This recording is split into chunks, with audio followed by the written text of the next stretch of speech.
بسم اللہ الرحمن الرحیم۔ السلام علیکم ورحمۃ اللہ وبرکاتہ۔ ناظرین، نامی گرامی، نمرود دنیا کا وہ واحد بادشاہ تھا جس نے پوری دنیا پر حکومت کی تھی۔ یہ کافر تھا اور زنا کاری سے پیدا کیا ہوا تھا، یعنی حرام کی اولاد تھا۔ یہ وہ پہلا شخص تھا جس نے اپنے سر پر تاج رکھا اور کھلم کھلا خدائی کا دعویٰ کیا۔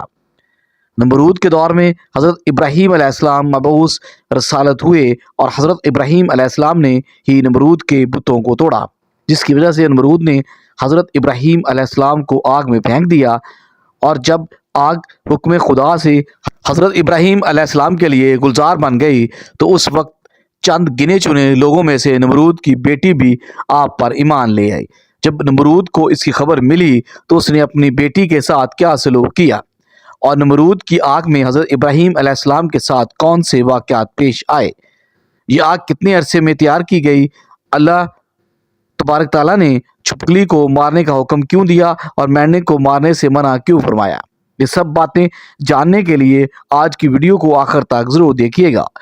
پیارے دوستو، حضرت ابراہیم علیہ السلام نمرود اور اس کی قوم کو عرصہ دراز سے اسلام کی دعوت دیتے رہے اور اللہ تعالیٰ کی وحدانیت بیان کرتے رہے کہ سیدھے راستے پر آ جاؤ، اسی میں تمہاری بھلائی ہے۔ یہ مٹی کے بنے ہوئے بت آپ کو کچھ فائدہ نہیں دے سکتے، لیکن نمرود حضرت ابراہیم کی یہ بات سن کر شدید برہم ہوتا اور کہتا، میں ہی خدا ہوں، باقی سب جھوٹ ہے۔ تو ایک دن حضرت ابراہیم علیہ السلام نے ان کے بتوں کو تہس نہس کر دیا اور صرف ایک بڑا بت چھوڑ دیا۔ حضرت ابراہیم علیہ السلام نے جب نمرود کے بتوں کو توڑ دیا لیکن صرف ایک بت کو رہنے دیا اور اس بت کے کندھے پر کلہاڑا رکھ کر چلے گئے۔ پھر رات گزرنے کے بعد صبح کو جب نمرودیوں کی واپسی ہوئی تو انہوں نے اپنے بت خانے میں حشر کا منظر دیکھا۔ ان کے خداؤں کے حشر اثر نے ان کے پیروں تلے سے زمین نکال دی۔ اس واقعے کی خبر سب سے پہلے نمرود کو دی گئی۔ نمرود نے کہا کہ جب کسی کو دیکھا نہیں گیا تو کسی کو سزا کیسے دی سکتی ہے۔ اس پر ان لوگوں نے جنہوں نے حضرت ابراہیم علیہ السلام کو یہ کہتے ہوئے سنا تھا کہ خدا کی قسم میں تمہارے بتوں کو ڈھیر کر دوں گا، نمرود سے کہا کہ یہ کام صرف ابراہیم کا ہے۔ نمرود نے کہا، میں صرف تمہارے کہنے پر سزا نہیں دوں گا، ضروری ہے کہ اس کو گرفتار کر کے سر عام لایا جائے۔ چنانچہ اس نے ان کی گرفتاری کا حکم دے دیا اور حضرت ابراہیم علیہ السلام کو گرفتار کر کے نمرود کے دربار میں حاضر کر دیا گیا۔ نمرود نے کہا کہ ابراہیم، کیا یہ حرکت تم نے کی ہے؟ حضرت ابراہیم علیہ السلام نے فرمایا کہ ان میں سے جو سب سے بڑا بت ہے، جو کچھ ہوا ہے سب اس کی نظروں کے سامنے ہوا ہے، اس سے پوچھو، اگر یہ بول سکے اور میرا نام لے لے تو میں مجرم، اور اگر کچھ نہ بتائے تو سمجھ لو یہی مجرم ہے، کیونکہ کلہاڑا اسی کے کندھے پر ہے، اور اگر یہ بول نہیں سکتا اور بتانے سے قاصر ہے تو یہ سمجھ لو کہ یہ بے جان ہے اور اس کا وجود نہ ہونے کے برابر ہے۔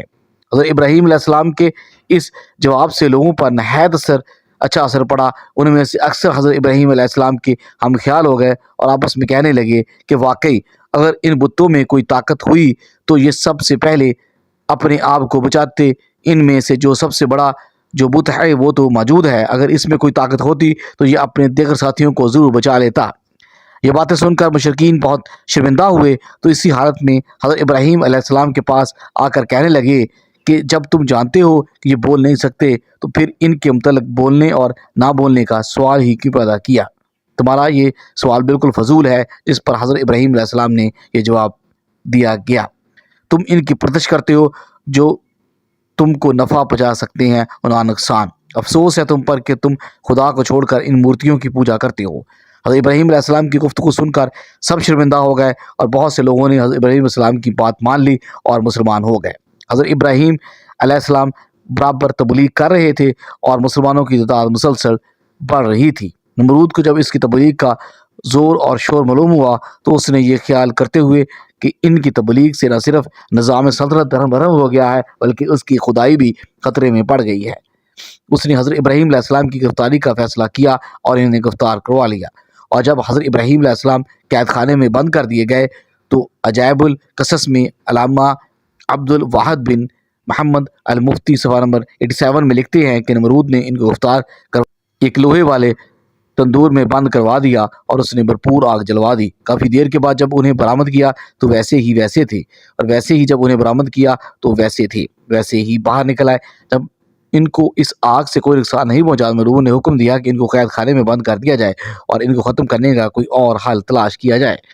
چنانچہ ایک روایت کے مطابق 40 دن جیل میں رکھا گیا اور اس دوران انہیں نظر آتش کرنے کا فیصلہ کیا۔ اسی مقام پر جو کوفے میں ہے ایک 4 دیواری تیار کروائی گئی جس کی لمبائی 400 فٹ اور چوڑائی بھی 400 فٹ تھی اور اس کی بلندی 100 گز تھی۔ ایک روایت کے مطابق اس کی لمبائی 60 گز، چوڑائی 40 گز اور بلندی 20 گز تھی۔ جب 4 دیواری مکمل ہوگی تو انہوں نے حکم دیا کہ اسے اچھی جلنے والی لکڑیوں سے بھر دو، چنانچہ اسے لکڑیوں سے بھر دیا گیا۔ ایک روایت میں ہے کہ یہ 4 دیواری تیار کی گئی اور اس کو لکڑیوں سے بھرا گیا اور وہ چاروں طرف سے جلنے لگی۔ جب اس کے شعلے بھڑک گئے، شدت اختیار کر گئے، ان شعلوں نے میلوں تک یہ عالم پیدا کر دیا کہ کوئی قریب نہیں جا سکتا، کوئی پرندہ فضائے بالا سے اس کے اوپر سے گزر نہیں سکتا۔ تو آگ کو بھڑکانے میں 4 دیواری کے باہر بھی لکڑیاں جمع کی گئی تھیں۔ آگ تو جلا دی گئی لیکن اب کوئی ایسا راستہ نہ تھا کہ ابراہیم علیہ السلام کو آگ میں ڈالا جا سکے، کیونکہ کوئی آگ کے قریب جا نہیں سکتا تھا۔ تو لوگ اسی کشمکش اور مشورے میں تھے کہ شیطان نے انہیں منجنی یعنی بہت بڑی غلیل بنانے کا مشورہ دیا۔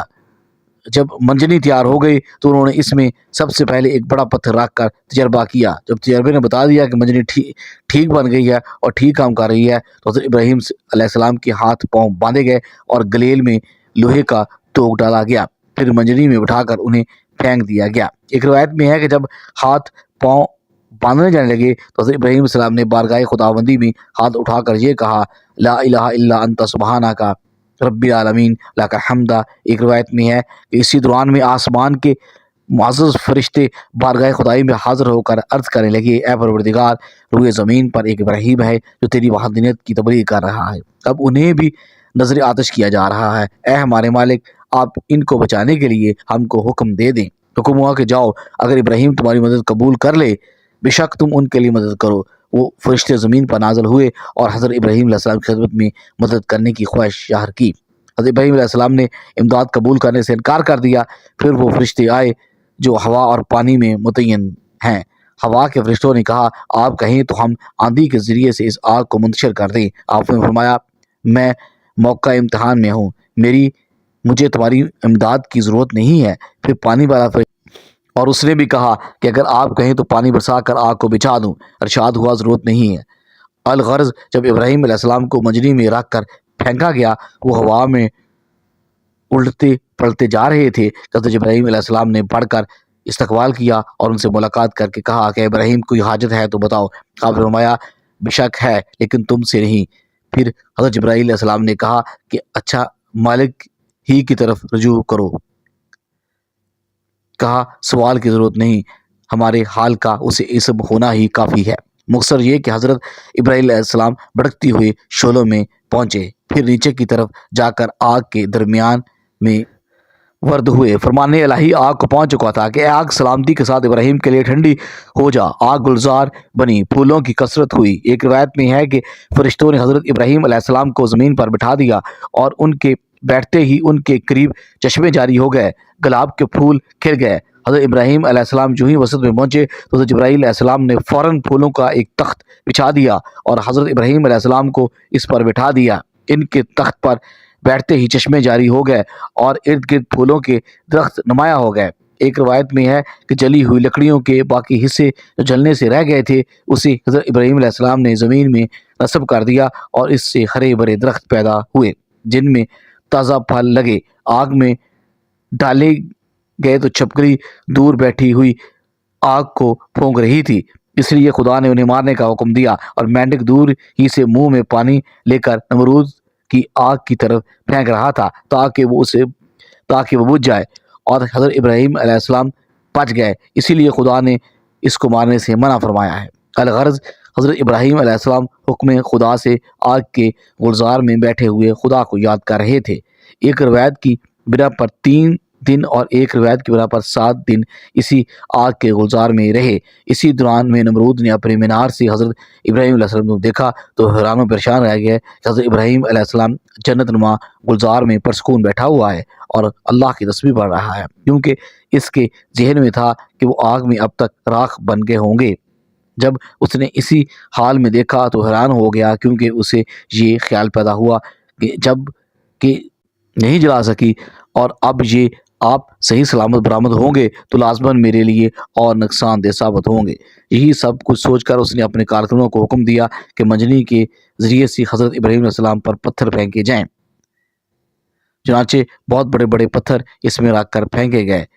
پتھر با روایات عجیب القصص صفحہ نمبر 88 میں ایک مقام پر ہے، ہوا میں ہی جمع ہو گئے اور بحکم خدا بادلوں کی صورت اختیار کر کے برسنے لگے، جس کے نتیجے میں اس حصے کے علاوہ جو گلزار بنا ہوا تھا، جس قدر بھی آگ اس طویل چہاردواری میں تھی، سب بجھ گئی۔ دنیا میں سب سے پہلی جو منجنی بنائی گئی وہ وہی تھی جس میں رکھ کر حضرت ابراہیم علیہ السلام کو آگ میں ڈالا گیا۔ یہ منجنی کوفے کے ایک گاؤں میں واقع ہے، شیطان کے ہاتھوں بنی تھی، حیات القلوب 90 میں تحریر ہے۔ حضرت ابراہیم علیہ السلام کے جب ہاتھ پاؤں باندھ کر منجنی میں رکھا گیا تو اس کا چچا زاد جو نمرود کا وزیر تھا، حضرت ابراہیم علیہ السلام کے پاس آیا اور ان کے منہ مبارک میں ایک تماچا مار کر کہا کہ اب بھی اپنی حرکت سے باز آ جائیں اور نمرود کی خدائی کو تسلیم کر لیں۔